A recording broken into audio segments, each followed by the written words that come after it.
Hey everybody, this is Mr. Longo, and in this video we are going to cover bar charts, which is another type of graph to represent categorical data.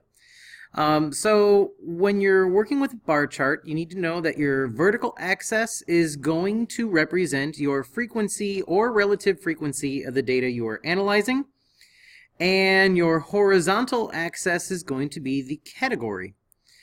Special notes before you graph a bar chart is the bars are always going to be the same width. So when you're doing that, make sure you make your bars approximately the same width. Also, these bars do not touch. That's something a histogram does, which we will get to in another video. And you can actually have multiple bars on the same graph to represent something that is the same, but maybe just like differ by years. So you might analyze how many students in this case play sports from 2018 and then again in 2019 and compare. You can do stuff like that, and you can put it on the same bar chart to compare data. So this should look familiar to you. This was in the previous video when we were talking about pie charts. So we're just going to use the exact same information so you can see how the graphs are different.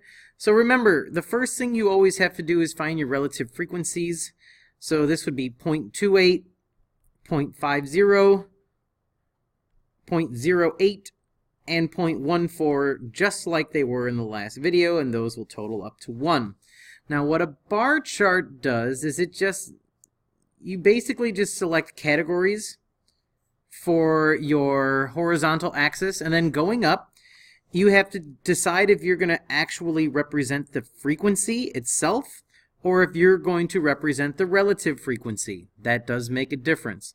But then from there all you really have to do is draw bars that are approximately the correct height to represent the data. So there are 14 students that play 3 sports. So what you want to do is just create a bar, not quite up to 15, and that would be how you would represent 14. Sometimes you'll actually see the number inside of it at the top or actually above it. That is absolutely fine to do if it helps you. So then the next one would be 25 students play 2 sports. Now again, you want to just get as close as you can. We're not going, unless you have a piece of graph paper, you're not going to do 1 tick mark for every single one of these numbers. You can if you want, but it's unnecessary. Just get as close as you can. Only 4 students play 1 sport, so you want to get, right around 5, not quite to it. And there are 7 students, so a little bit above 5 or halfway, that don't play any sports at all. So that's how you create a bar chart. Now, creating the relative frequency bar chart is the exact same thing. The only thing you would use instead are your relative frequencies.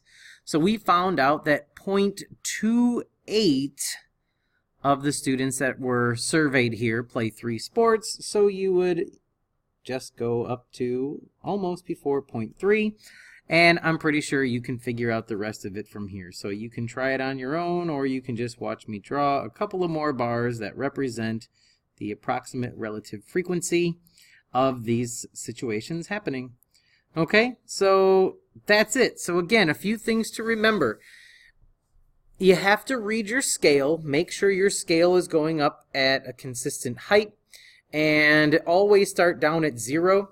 Sometimes you'll see misleading charts where it'll go up to, say, 500 and then go up to 600, but they just started the graph at like 400, so it looks like it's a much bigger jump when really it isn't. You need to make sure that your axes are easy to read, spaced out the same, make sure your bars are the same width.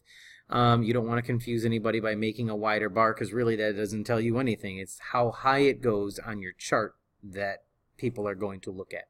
Okay, so that is how you create a bar chart. This is Longo and I'm out. See you, bye.